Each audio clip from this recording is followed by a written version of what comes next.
Nabanyo yata ako. Ito yung aking food. Suma ng Mindoro. This is suma ng Mindoro. Yung mangga naman ay galing sa Tanay Rizal.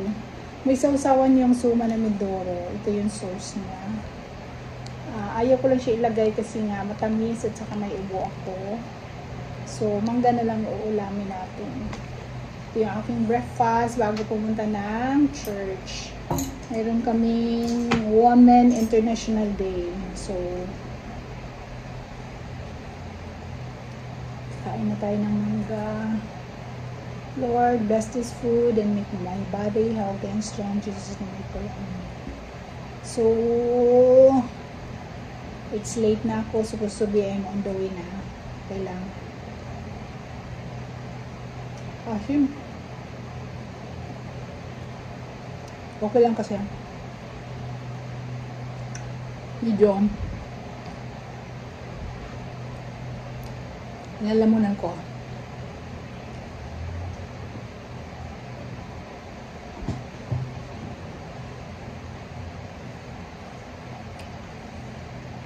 So, yung suot ko ay Vietnamese. Meron ka rin International Women's Day. Night pala. Suot yun siya.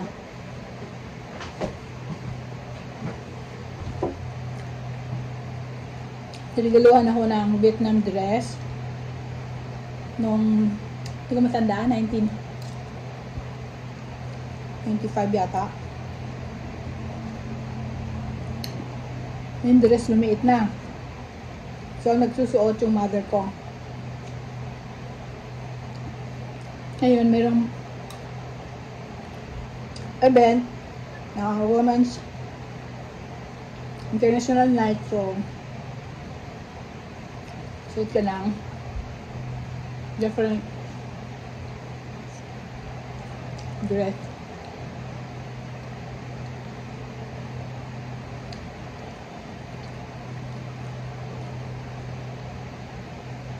Buti naman. Hindi mainit yung tela. Pawisin pa man din ako. Okay.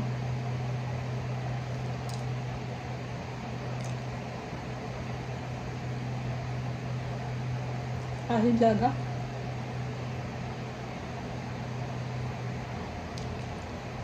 $50 lang daw ang kilo.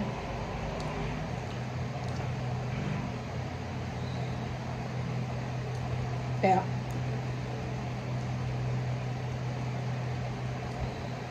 pag mura lang ang kilo,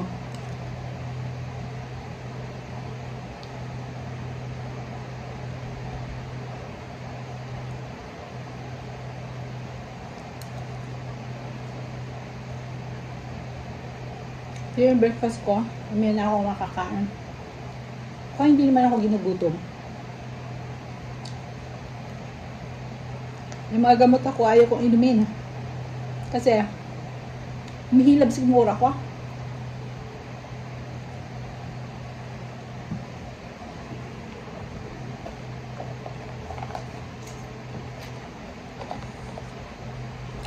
Hindi ko na siya. Kaya kainin yung mangga. Asim.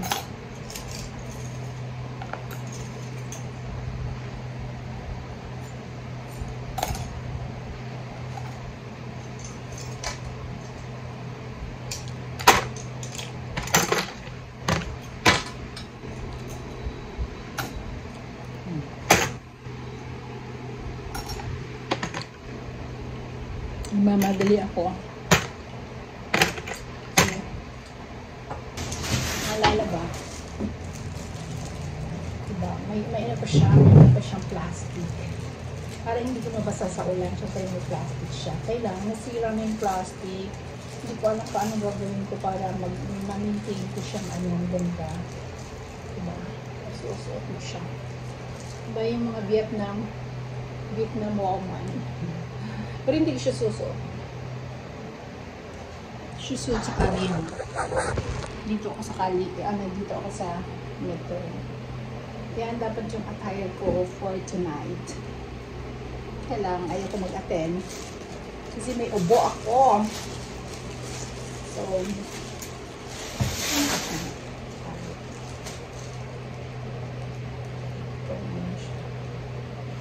lagyan ko siya ng tali. Kasi nasira na yung tali niya, syempre. Tagal-tagal niya. 20 years na to eh.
Minutes na ako naglakad.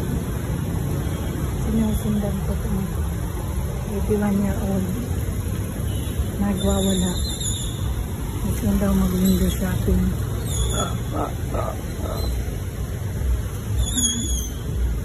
Kalay ko naman alam ko. Mag-window shopping daw siya. Ayaw na nilakad na. Sinigil ako dun.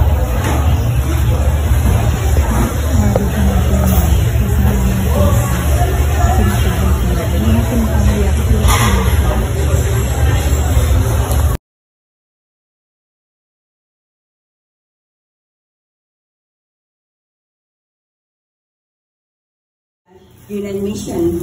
I'm from that part of the world, and so happy to be able to be part of your training here. I'm very honored that Ma'am Dr. Jones invited me to be with you. I've been working with Dynamic Ma'am Danita for a while. That I remember the last time we took her to the western part of Thailand, and we had to take a little boat to cross the river to go to Myanmar.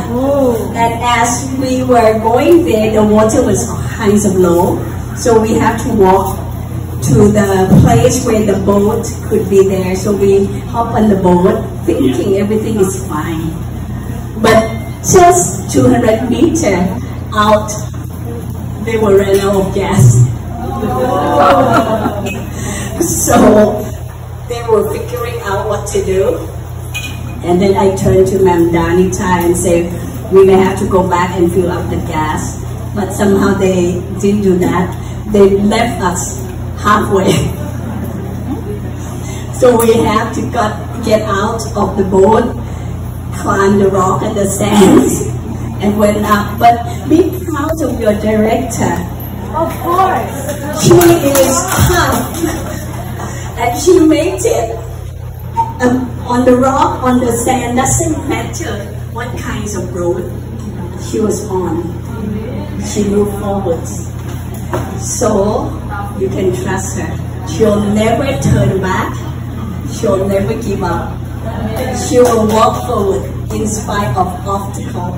I'm so glad I worked with her. Okay, so before we go on,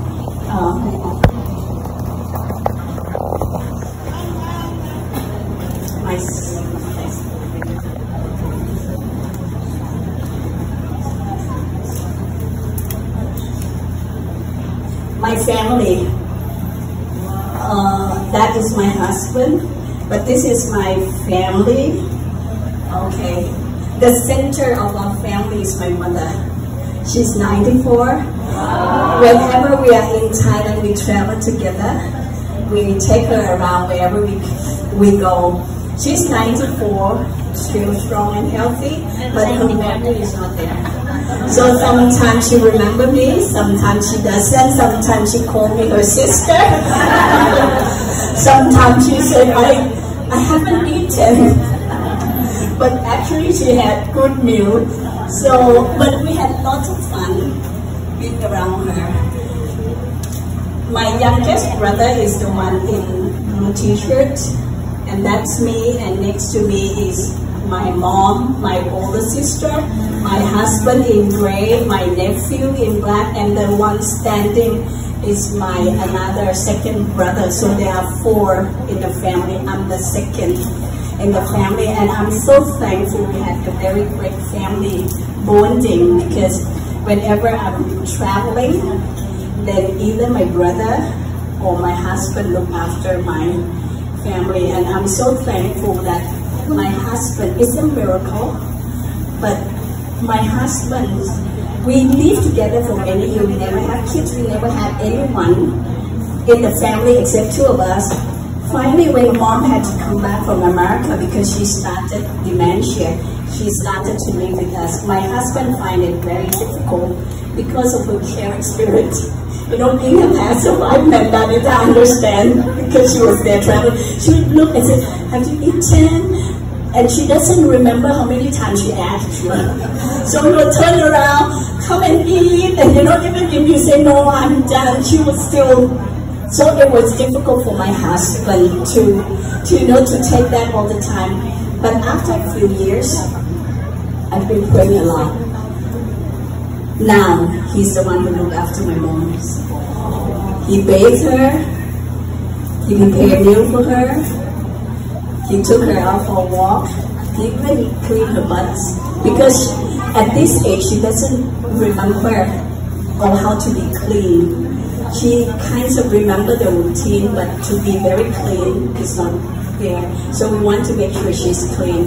But I'm so thankful my husband is there, so that I can be here with you all. I kept checking and asked how are you? He kept to sleep last night. He said it's fine. Don't worry. Do your work and don't worry about mom. I'll be okay. And I'm so thankful that God has sent someone to help me while I'm working and being here with you. So that's my little family. Sometimes my mom will go to my brother. The one next to me is living in Chiang Mai, the northern part. So sometimes he come down and be with mom while I'm gone. My sister tried to come back. She's in, my younger brother and sister in Florida. They try to come back very often, but presently my sister's husband is having